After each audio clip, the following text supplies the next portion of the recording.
साथियों, विपक्ष के हमारे दल भले ही योजनाओं को पूरा करना न जानते हो, लेकिन झूठे वादे करने में इनका कोई जवाब नहीं रहा है।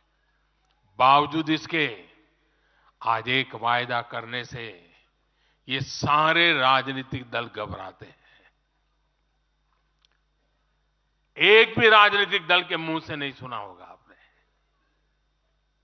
जो वायदा हम कर रहे हैं ना, इसका जिक्र तक करने का उनमें सामर्थ्य नहीं है।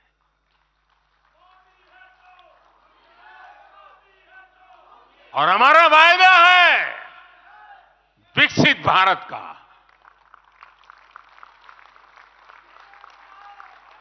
इन लोगों ने स्वीकार कर लिया है कि ये लोग भारत को विकसित नहीं बना सकते।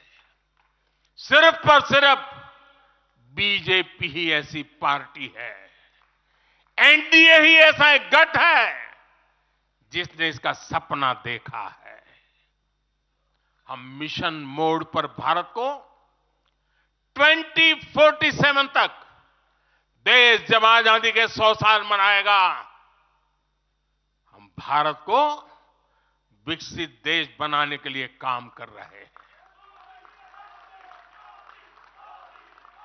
हमने तीसरे टर्म में भारत को दुनिया की तीसरी बड़ी आर्थिक ताकत बनाने का संकल्प लिया है, और ये मोदी की गारंटी है।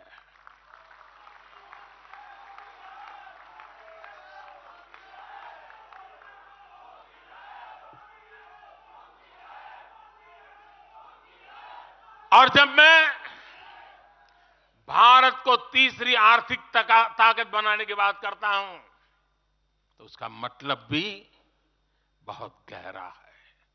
इसका मतलब है भारत के आर्थिक, सामरिक और सांस्कृतिक सामर्थ्य का कई गुना विस्तार, चहुं दिशा में विस्तार। साथियों, हम इसके लिए कितनी तेजी से काम कर रहे हैं, इसका हिसाब लगाना भी जरूरी है। भारत को, यह आंकड़ा याद रखिए, भारत को $1 ट्रिलियन की अर्थव्यवस्था बनने में लगभग 60 साल लगे थे। 60 साल। 2014 में जब देश ने हमें अवसर दिया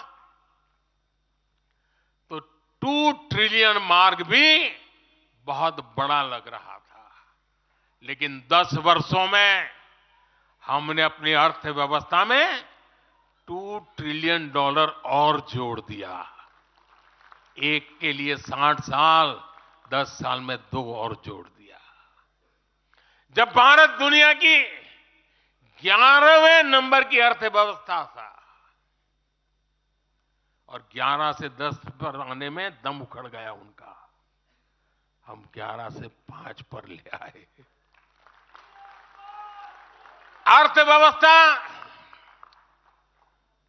जब 11 नंबर पर थी, तब इंफ्रास्ट्रक्चर का बजट सिर्फ 2 लाख करोड़ रुपए भी नहीं बन पाता था।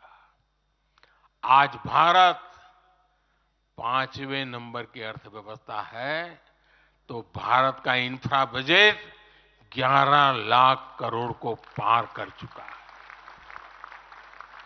इसी वजह से आज गरीबों को 1 करोड़ों घर बन रहे हैं। आज गरीबों के घर तक पानी पहुंच रहा है। आज देश में रिकॉर्ड मेडिकल कॉलेज, अस्पताल, यूनिवर्सिटीज बन रहे हैं। गांव तक की सड़कें बन रही हैं। जब भारत दुनिया की टॉप 3 अर्थव्यवस्थाओं में आएगा, तो आप कल्पना कर सकते हैं कि विकास कार्यों के लिए हमारे पास कितनी ज्यादा पूंजी होगी। इसलिए भारत के टॉप 3 इकोनॉमी में आने का मतलब है भारत के हर परिवार का जीवन स्तर सुधरेगा। भारत के हर परिवार की आय बहुत अधिक बढ़ जाएगी। भारत का पब्लिक ट्रांसपोर्ट और आधुनिक बनेगा। भारत में रोजगार के लिए नए सेक्टर खुलेंगे, रोजगार के और ज्यादा मौके मिलेंगे। भारत के युवाओं को भारत में ही फंडिंग के ज्यादा से ज्यादा अवसर आएंगे। भारत की महिलाओं को हर मोर्चे पर आगे बढ़कर नेतृत्व करने का मौका मिलेगा। हमारे किसान लेटेस्ट टेक्नोलॉजी से जुड़कर काम करेंगे, कृषि उत्पाद में वैल्यू एडिशन करेंगे। लोगों की जीवन बेहतर बनाने के लिए देश में पर्याप्त संसाधन और आवश्यक व्यवस्थाएं मौजूद होगी।